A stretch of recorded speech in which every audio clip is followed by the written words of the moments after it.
The New Year's hangover at Ford Open Prison is just beginning to kick in.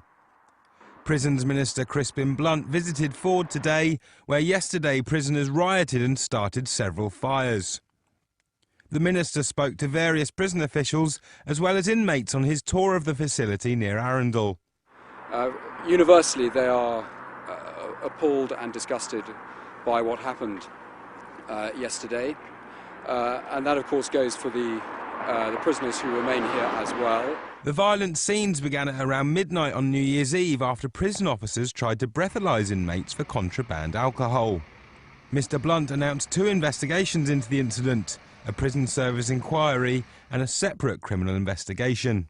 I hope and expect there to be full cooperation by everyone in Ford Prison with all the inquiries to make sure that the perpetrators are brought to justice.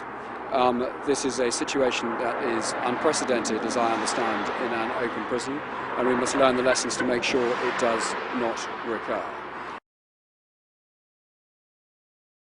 25 years ago, nearly 2,000 inmates broke out of their cells and took over Strangeways Prison in Manchester. The world's media caught every moment of the rooftop siege. But what made Strangeways remarkable was that cameras had already captured the brutal conditions that existed inside the prison. A stark warning of what was to come. I'll tell you something, this place will go off, and when this place does go off, the roof will go, man.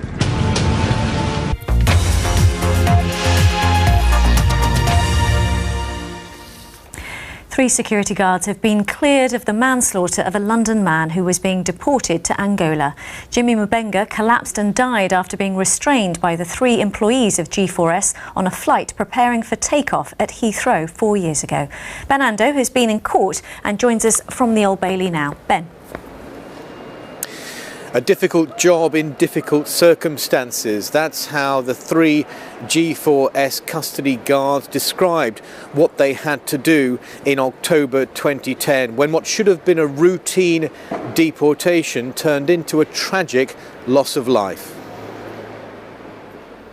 A husband, a father of 5 children.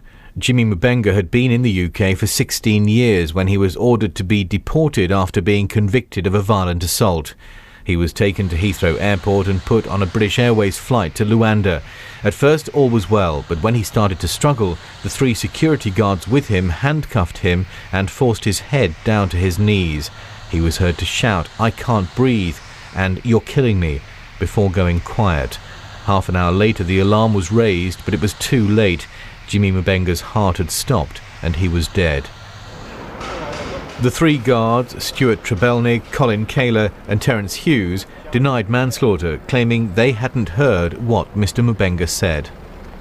9 airline seats were brought into court and arranged to show the jury what happened. 6 jurors even sat in the seats with handcuffs on to see how it felt. Experts said whether the guards heard what was said or not, Mr Mubenga should not have died. What the jury was not told was that racist text messages were found on the mobile phones of 2 of the defendants, Terence Hughes and Stuart Trebelnig, and that Hughes had posted racially offensive photographs onto a Facebook page. Outside court, Jimmy Mubenga's widow said her fight for justice goes on. Jimmy was a good man, a good father, and a good husband. I'll fight and fight to get justice for him. Irrespective of these verdicts, Jimmy Mubenga's death has already had a wider impact. Training for guards escorting prisoners has been totally changed, while British Airways told the Home Office they would no longer carry deportees in such numbers, last year carrying just 39, compared to nearly 1,400 2 years before the death. There is pressure too for independent monitors to travel with every deportee to watch them and their guards.